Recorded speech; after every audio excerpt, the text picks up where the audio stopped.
કેમ છો? સો આજે વિક્કીભાઈનો બર્થડે છે, તો ચલો આપણે કેક કટ કરીએ અને એન્જોય કરીએ. એટલે કેક તો તૂટેલી આવી. હેલો એવરીવન, કેમ છો? મજામાં? સો દિવાળી આવીને ગતી પણ રહી, ન્યૂ યર આવીને પણ ગતું રહ્યું, પણ સોરી સલૂનમાં રસ એટલો બધો હતો કે જેથી આપણે બ્લોગ પોસ્ટ નહોતા કરી શક્યા. સો હું તમને આજે બતાવવા જઈ રહ્યો છું કે દિવાળીના સમયે આપણે સલૂનને થોડી સજાવટ કરી હતી. લાઇટિંગને બધું સિરીઝો મંગાવીને લાઇટિંગ કરાવ્યું હતું. સો આપણે હર્ષભાઈ જે આપણા એવરી ટાઈમ લાઇટિંગનું કામ કરી રહ્યા છે એમને પણ બોલાવી લીધા હતા. રૂબીબેન પણ અંદરથી બહાર જોઈ રહ્યા છે, નજારો માણી રહ્યા છે. જૂની સિરીઝ જોઈ થોડી બચત કરી લઈએ પણ ચાલુ નથી થતી, તો આપણે નવી સિરીઝ પણ મંગાવી લીધી અને કામ ચાલુ કરી દીધું, જોઈ શકો છો.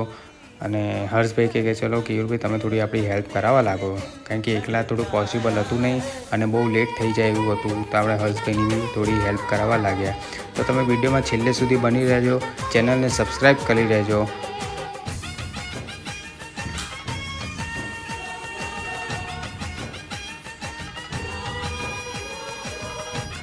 તો જોઈ શકો છો કમ્પ્લીટ લાઇટિંગ થઈ ગયું છે. તમે કોમેન્ટમાં જરૂરથી જણાવો કે કેવું લાગી રહ્યું છે.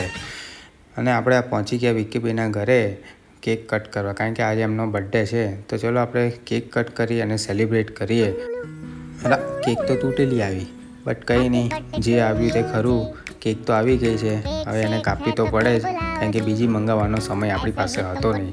તો જેમ તેમ કરીને મામાને બધાને મનાવ્યા અને કેક કટ કરી.